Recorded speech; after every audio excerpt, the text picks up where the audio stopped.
आणि आता बातमी आपण बघणार आहोत त्यातली सुरुवातीची बातमी भारताच्या दृष्टीने महत्त्वाची, कारण भारताचे पंतप्रधान नरेंद्र मोदी हे फ्रान्सकडे आज सकाळी रवाना झालेत. आज सकाळी त्यांनी उड्डाण केलं. भारतीय वेळेनुसार दुपारी 4च्या सुमारास ते पॅरिसला पोहोचतील आणि ऑर्ली विमानतळावर त्यांचं स्वागत केलं जाईल. 13 आणि 14 जुलै दरम्यान म्हणजे आज आणि उद्या हा फ्रान्सचा दौरा आहे. दीर्घकालीन भागीदारी पुढे नेण्यासाठी फ्रान्सच्या राष्ट्रपतींसोबत विस्तृत चर्चा केली जाणार आहे. पंतप्रधान नरेंद्र मोदी 2 दिवसांच्या पॅरिस दौऱ्यात संरक्षण आणि अंतराळ यासह विविध क्षेत्रात भारत फ्रान्स संबंध दृढ करण्यावर भर देणार आहेत. पंतप्रधानांच्या सन्मानार्थ LSE पॅलेसमध्ये राष्ट्राध्यक्ष मॅक्रॉन यांच्याकडून खासगी डिनरचं देखील आयोजन करण्यात येणार आहे. याविषयी परराष्ट्र मंत्र्यांनी देखील माहिती दिली, कारण या भेटीचा एक मोठा औपचारिक भाग म्हणजे पंतप्रधान नरेंद्र मोदी हे बॅस्टिल डे सेलिब्रेशनमध्येही सहभागी होणार आहेत. 14 जुलै रोजी फ्रान्समधल्या बॅस्टिल डे परेडमध्ये पंतप्रधान नरेंद्र मोदी हे विशेष पाहुणे असणार आहेत, ज्यामध्ये भारतीय सशस्त्र दलाच्या 3 सेवेच्या तुकड्या देखील सहभागी होणार आहेत. यामध्ये 3 रफेल देखील परेडमध्ये सहभागी होतील आणि पंतप्रधान मोदींना या दौऱ्यादरम्यान विशेष पगडीही दिली जाणार आहे. आता बघणार आहोत इतरही बातम्या. रशियाचे संरक्षण मंत्री सर्गेई शोइगू यांनी पत्रकारांशी संवाद साधला आणि युक्रेनने 4 जूनपासून जे प्रतिहल्ले सुरू केलेत तेव्हापासून 26,000पेक्षा अधिक सैनिक आणि 3,000हून अधिक लष्करी उपकरणं गमावल्याचा दावा त्यांनी केलाय. या दाव्याची पडताळणी मात्र अजून झालेली नाही. रशिया युक्रेनच्या लष्करी साठ्यांवर शस्त्रांना मारा करत आहे आणि शत्रूची ही क्षमता कमी करून पश्चिमेकडची शस्त्र वापरून हे हल्ले सुरू आहेत असं देखील त्यांनी म्हटलंय. रशियाच्या सैन्यानं लायमनच्या आसपासच्या भागात ही कारवाई सुरू केली आहे आणि आतापर्यंत सैन्यानं क्लस्टर युद्ध सामग्री वापरण्यापासून परावृत्त केल्याचा आरोपही शोइगू यांनी केलाय. G7 राष्ट्रांनी युक्रेनला सुरक्षा हमी देण्याच्या योजनांचा विचार करणं हे अत्यंत चुकीचं आहे अशी प्रतिक्रिया रशिया सरकारचे प्रवक्ते दिमित्रो पेस्कोव्ह यांनी बुधवारी पत्रकारांशी बोलताना दिली. Britain, Canada, France, Germany, Italy, Japan आणि अमेरिका यांचा समावेश असलेल्या G7च्या योजनांवर ब्रिटनने एक दिवस निवेदनही जारी केलंय. युक्रेनच्या दीर्घकालीन सुरक्षेसाठी महत्त्वपूर्ण आंतरराष्ट्रीय फ्रेमवर्क आपण तयार करणार आहोत आणि त्याच्यावर सहमती मिळवण्यासाठी या व्यवस्थेवर विचार केला जातोय. युक्रेनला कोणत्याही सुरक्षेची हमी देऊन ते रशियाच्या सुरक्षेचं एक प्रकारे उल्लंघन करत असल्याचं पेस्कोव्ह यांनी म्हटलंय. रशियन सैन्यानं गुरुवारी पहाटे इराणी बनावटीच्या शाहीद ड्रोननं हल्ले केल्याचं कीव शहर प्रशासनाकडून सांगण्यात आलंय. सुमारे 10 ड्रोन पाडण्यात आल्याचा दावा पालिका अधिकाऱ्यांनी टेलिग्रामद्वारे केलाय. या शहराच्या विविध भागात स्फोटांचे आवाज ऐकू येत होते. या हल्ल्यामध्ये काही इमारतींचं प्रचंड नुकसान झालंय. 2 नागरिकांना जखमा झाल्यात आणि त्यांना रुग्णालयात दाखल करण्यात आलंय. रशिया आणि युक्रेनकडून अन्न आणि खतांची निर्यात ही जागतिक अन्न सुरक्षेसाठी महत्त्वाची असल्याचं संयुक्त राष्ट्रांच्या प्रवक्त्यानं न्यूयॉर्कमध्ये पत्रकारांशी बोलताना म्हटलंय. इस्तांबुलमध्ये जुलै 2022मध्ये स्वाक्षरी केलेल्या कराराची संपूर्ण अंमलबजावणी ही उत्पादनं जागतिक बाजारपेठेमध्ये सहजपणे आणि मोठ्या प्रमाणावर पोहोचू शकतील याची खात्री करण्यासाठी ही बाब अत्यंत महत्त्वाची असल्याचं UNचे प्रवक्ते स्टीफन दुजारिक यांनी म्हटलंय. या करारांमुळे जागतिक खाद्यपदार्थांच्या किमतीमध्ये घट होण्यास हातभार लागलाय. त्याचबरोबर तुर्कस्तानच्या सहभागासाठी देखील महासचिवांनी याबद्दल कृतज्ञता व्यक्त केली. बातम्या अमेरिकेतल्या आहेत आणि तिथल्या हीटवेव्ह संदर्भातल्या आहेत, कारण ह्यूस्टनमध्ये काही प्रमाणात तापमान वाढत चाललंय आणि आता हे तापमान 100 फॅरनहाईटपेक्षा जास्त आहे. काही कुटुंबांनी उष्णतेपासून दिलासा मिळावा यासाठी थंड पाण्याचा आसरा घेतला. ह्यूस्टनमध्ये अनेकांनी आपल्या मुलांना या वाढत्या तापमानामुळे पार्कमध्ये जाऊन ते मुलांना घेऊन जाताना दिसतात. थंड पाणी अनुभवता येते आणि त्यामुळे उष्णतेपासून काही काळ का होईना बचाव करता येतोय. फ्लोरिडा ते अरिझोनापर्यंत अमेरिकेत प्रचंड उष्णता सध्या जाणवते. ह्यूस्टनमध्ये देखील हे तापमान वाढत चाललंय आणि त्यामुळे अनेक जण यातून बचावण्यासाठी सध्या विविध पर्यायांचा वापर करतात. हवामान तज्ज्ञांनी देखील उच्च तापमानाचा इशारा दिलाय आणि हे आणखीन तापमान वाढेल असं देखील त्यांनी म्हटलेलं आहे. नैऋत्य वाळवंटी भागामधल्या रहिवाशांनी देखील या आठवड्यात अधिक तापमान वाढणार आहे आणि त्याच्यामुळे अतिउष्णतेचे वारे देखील तिथे वाहणार आहेत. त्याचबरोबर अरिझोना, नेवाडा, न्यू मेक्सिको आणि दक्षिण कॅलिफोर्नियामध्ये तीव्र उष्णतेच्या लाटेचा तडाखा सध्या जाणवतो आहे. एप्रिलपासून जागतिक या समुद्र पृष्ठभागाचं तापमान विक्रमी उच्चांकानं गाठलंय आणि हवामान बदल अधिक तीव्रतेनं सध्या दिसून येत आहेत. फ्लोरिडामध्ये देखील 43 डिग्री सेल्सिअस तापमानाची नोंद झाली आणि सहारा वाळवंटातून देखील हवामान बदलाचा परिणाम फ्लोरिडामध्ये पाहायला मिळतोय. इथे क्लायमेट रिअॅनालायझर युनिव्हर्सिटीनं गेल्या आठवड्यात दररोज नोंदवलेल्या काही नोंदींची पुष्टी करण्यासाठी हवामान एजन्सीचा डेटा देखील आता वापरलाय. जपाननं शुक्रवारी इथे जागतिक सरासरी तापमान ऑगस्ट 2016 मधल्या विक्रमी सर्वात उष्ण दिवसापेक्षा अर्धा अंश सेल्सिअस अधिक गरम असल्याचं नोंदवलेलं आहे. जागतिक समुद्राच्या पृष्ठभागाचं तापमान एप्रिलपासून सातत्यानं विक्रमी उच्चांक गाठताना दिसतंय. राज्यात उष्णतेची लाट येण्याचा अंदाज असल्यानं तयार रहा असं आवाहन कॅलिफोर्नियाच्या अधिकाऱ्यांनी देखील रहिवाशांना केले. दक्षिण कॅलिफोर्नियाच्या अंतर्देशीय भागात शुक्रवार ते रविवार या कालावधीत तापमान 100 ते 113 फॅरनहाईट म्हणजे 38 ते 45 डिग्री सेल्सिअसपर्यंत जाण्याचा अंदाज आहे.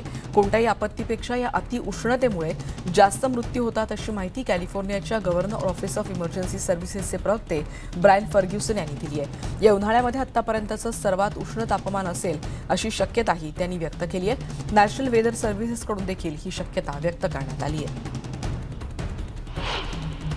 या आठवड्यात जागतिक उष्णतेचा उच्चांक आहे आणि हवामानातील बदल शेतमजुरांसाठी आणि बाहेर काम करणाऱ्या इतरांसाठी देखील धोकादायक ठरू शकतात असं म्हटलं जातंय. ऑरेगॉन, टेक्सास आणि देशाच्या दक्षिणेकडच्या त्याचबरोबर मध्य भागातल्या शेतांमध्ये पुढच्या आठवड्यात देखील असाच उच्चांकी तापमानाची नोंद होण्याची शक्यता व्यक्त केली जाते. नॅशनल इन्स्टिट्यूट ऑफ हेल्थच्या म्हणण्यानुसार इतर उद्योगांमधील कामगारांपेक्षा शेतातल्या कामगारांचा या उष्णतेमुळे मृत्यू होण्याची शक्यता 35 पट अधिक आहे. कमी पाणी आणि खतांचा वापर करू शकू अशाच शेतीच्या पिकांचा त्यांनी विचार करण्याची गरज आहे असं देखील त्यांनी म्हटलं आहे आणि त्याप्रमाणे शेतीत बदल करण्याची गरजही तज्ज्ञांनी व्यक्त केली आहे. न्यूयॉर्क शहराच्या मुख्य मार्गासह न्यूयॉर्कमधल्या हायलँड फॉल्समधल्या अनेक निवासस्थान आणि दुकानांना पुराचा तडाखा बसला. हायलँड फॉल्समधल्या 9 इंच सेल्सिअस पाऊस पडला अशी माहिती न्यूयॉर्कच्या गव्हर्नर कॅथी हॉचुल यांनी दिली आहे. त्यांनी ऑरेंज काउंटीसाठी रविवारी आणीबाणीची देखील घोषणा केली होती. घराघरांमध्ये सध्या हीच परिस्थिती दिसते. वेस्ट पॉइंटमधल्या कॉर्नवॉल शहराचा देखील यात समावेश होता. तिथे अनेक रस्त्यांमध्ये पुरामुळे त्यांचं नुकसान झालं आणि रस्ते बंद करावे लागलेत. या वादळामुळे विमान आणि रेल्वे प्रवासही विस्कळीत झाला होता. वादळामुळे लाखो डॉलर्सचं नुकसान झालंय. न्यूयॉर्कच्या हडसन व्हॅलीमध्ये वादळामुळे प्रचंड नुकसान झालंय आणि डेमोक्रॅट गव्हर्नर कॅथी हॉचुल यांनी एका पत्रकार परिषदेत याविषयीची माहिती दिली. रस्ते आणि पूल वाहून गेलेत असं देखील त्यांनी सांगितलंय. त्यामुळे कनेक्टिकट, न्यूयॉर्क आणि न्यू हॅम्पशायर, व्हर्मॉन्ट आणि मेन या काही भागात मुसळधार पाऊस आणि पूरस्थितीचा देखील अनुमान वर्तवण्यात आलं होतं.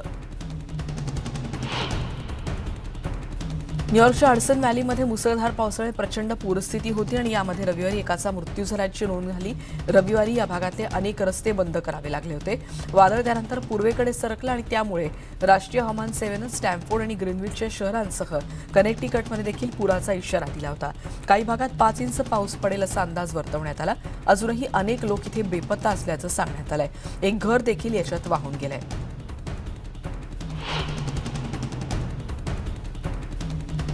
पुढची बातमी. पाऊस आणि वादळामुळे व्हर्मॉन्ट शहर आणि इतर भागातलं पाणी आता हळूहळू ओसरायला सुरुवात झालंय. अधिकारी आणि स्वयंसेवक आपत्तीतून सावरण्यावर सध्या लक्ष ठेवून आहेत. या पुरामुळे रहिवासी घरांमध्ये अडकले होते आणि त्याचबरोबर रस्ते बंद झालेत. बेरनपॉइंट बुक्स या 50 वर्ष जुन्या दुकानात 3 ते 3.5 फुटांपर्यंत पाणी साचलं होतं, ज्यामुळे अनेक पुस्तक आणि वस्तूंची नासाडी झाली आहे. कर्मचारी आणि स्वयंसेवकांच्या प्रसंगावधानामुळे काही पुस्तकं मात्र वाचली आहेत. व्हर्मॉन्टचे गव्हर्नर फिल स्कॉट यांनी केंद्रीय आपत्कालीन विभागाचे प्रशासक डीन कर्स्वेल यांच्यासोबत या सगळ्या नुकसानीचा दौरा करायचं ठरवलंय. या वादळामुळे नद्यांमधून पाणी बाहेर आलं आणि व्हर्मॉन्ट आणि न्यूयॉर्कमध्ये त्यामुळे अचानक पूरस्थिती ओढवली होती. मॉन्टपेलियर या राजधानीच्या शहरामधलं पाणी आता वाहून जायला सुरुवात झाली. विनोस्की नदी काठोकाठ भरल्यामुळे इथली अवस्था काय झाली होती आपण बघतोय. इथे रस्त्यांवर देखील पूर आला होता. तळघरापर्यंत पुराचं पाणी शिरलं होतं. इथल्या अनेक व्यवसायांचं आणि त्यातूनही फर्निचरचं प्रचंड नुकसान झालंय. इतर समुदायातील नागरिक देखील इथे स्वच्छता कामात गर्क आहेत. लुडलोमध्ये देखील या सगळ्या भागात चिखल आणि पूरग्रस्त रस्ते साफ करण्याचं काम सध्या सुरू आहे. अमेरिकेच्या व्हर्मॉन्टच्या ईशान्येकडच्या काही भागात मुसळधार पाऊस झाला, त्यामुळे काही नागरिकांना घराबाहेर काढावं लागलं. काही विमानं देखील विलंबानं त्यांचं उड्डाण होऊ शकलं. घर सोडण्याच्या प्रयत्नात असलेल्या एका व्यक्तीचा न्यूयॉर्कमध्ये मृत्यू ओढवला. उत्तर कॅरोलिना, मिशिगन आणि कनेक्टिकटमधले कर्मचारी रात्रभर इथे बचावकार्य करत असल्याचं व्हर्मॉन्ट अर्बन सर्च अँड रेस्क्यूचे माईक कॅनन यांनी सांगितलं. व्हर्मॉन्टमधील पुरामुळे कोणालाही दुखापत किंवा मृत्यू झाला नसल्याचं या आपत्कालीन अधिकाऱ्यांनी माहिती देताना म्हटलंय. न्यूयॉर्क आणि कनेक्टिकटच्या काही भागांना धडकल्यानंतर पुढे हे वादळ सकाळी न्यू इंग्लंडमध्ये पोहोचलं होतं आणि या भागात अतिवृष्टीमुळे अचानक पूरस्थिती निर्माण झाली होती. राज्याबाहेरून देखील जलद बचाव पथकांची गरज असल्याचं यावेळी वर्मॉन्टचे गव्हर्नर विल स्कॉट यांनी म्हटलेलं आहे. सोमवारी सकाळपर्यंत काही भागात मध्यरात्रीपासून 2.5 ते 4 इंचापर्यंत पाऊस पडला. स्कॉट यांनी या भागात आणीबाणी जाहीर केली होती. काही शिबिरार्थी आणि घरात अडकल्यांची मध्य आणि दक्षिण वर्मॉन्टमधून सुटका करण्यात आल्याचं या व्यवस्थापन कार्यालयाचे प्रवक्ते मार्क यांनी सांगितलं.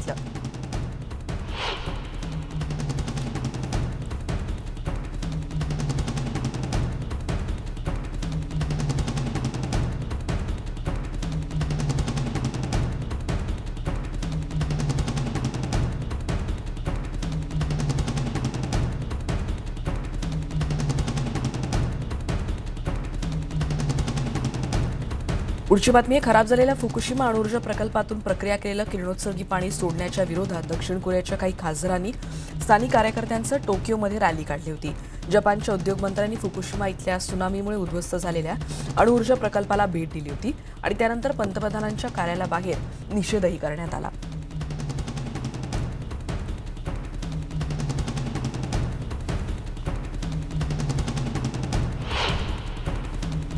आणि नंतर एक ब्रेकनंतर तुमचं पुन्हा एकदा स्वागत. आणि आता बातमी बघणार आहोत नासाशी संदर्भित. नेमकी कोणती बातमी त्याकडे देखील आपलं लक्ष असणार आहे, कारण वेब स्पेस टेलिस्कोपच्या आतापर्यंतच्या सर्वोत्कृष्ट फोटोंपैकी एक असलेल्या वैश्विक छायाचित्रांचा एक वर्ष आता झालेला आहे आणि नासानं बुधवारी याचं अनावरण केलंय, ज्यामध्ये 390 प्रकाश वर्ष दूर असलेल्या क्लाउड कॉम्प्लेक्समध्ये 50 बेबी स्टार्स आढळलेत. एक प्रकाश वर्ष जवळजवळ 6 ट्रिलियन मैल इतका त्याचं अंतर असतं आणि हा तुलनेनं लहान आणि शांत भाग आहे आणि इथल्या भागाचं कशा पद्धतीने त्याचे फोटो काढण्यात आले हे आपण बघतोय.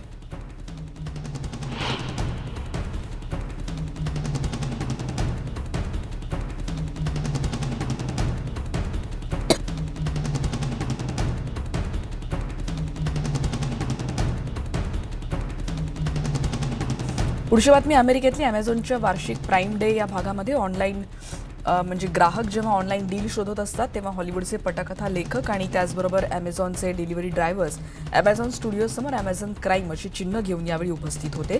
यावेळी अमेझॉन डिलिव्हरी ड्रायव्हर्स आणि टीम्सर्सना सामील करून घेण्यात आलं होतं आणि यावेळी त्यांची एक वेतन त्यांना मिळणार आणि त्याचबरोबर कामाच्या परिस्थितीबद्दलच्या कथा म्हणजे तिथल्या स्टोरीज देखील याविषयी सांगण्यात आल्या होत्या आणि इथल्या ज्या पद्धतीने इथे लेखकांनी देखील संप पुकारलाय त्यामध्ये या प्राईम डेच्या मार्फत देखील त्यांनी इथे विरोध नोंदवलेला आहे.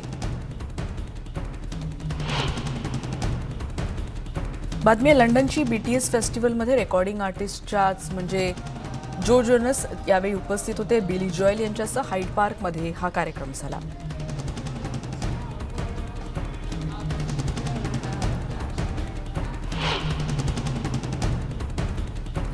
पुढची बातमी पॉपस्टार ब्रिटनी स्पियर्सबद्दलची. सेंट अँटोनियो स्पर्सचा एक या संदर्भातली बातमी आपण बघतोय की लास वेगास कॅसिनो कॉम्प्लेक्समधल्या एका रेस्टॉरंटजवळ ती जाण्याचा तिथं प्रयत्न केला होता आणि तिथे काही हाणामारीची घटना घडल्याचं देखील त्यांनी म्हटलं. लास वेगास मेट्रोपॉलिटन पोलीस विभागाने देखील याविषयीची माहिती दिली आणि ती तेव्हा तिथे उपस्थित होती आणि ती तेव्हा या गेममध्ये जेव्हा एका पोचली होती तेव्हा तिचा हात पुढे ढकलला गेला अशी देखील माहिती तिथे पोलिसांनी दिली आहे. ही जाणून बुजून किंवा बेकायदेशीरपणे काही हिंसाचार तिथे झालेला नाही असं देखील पोलिसांनी स्पष्ट केलं. यामध्ये कोणालाही अटक करण्यात आलेली नाही.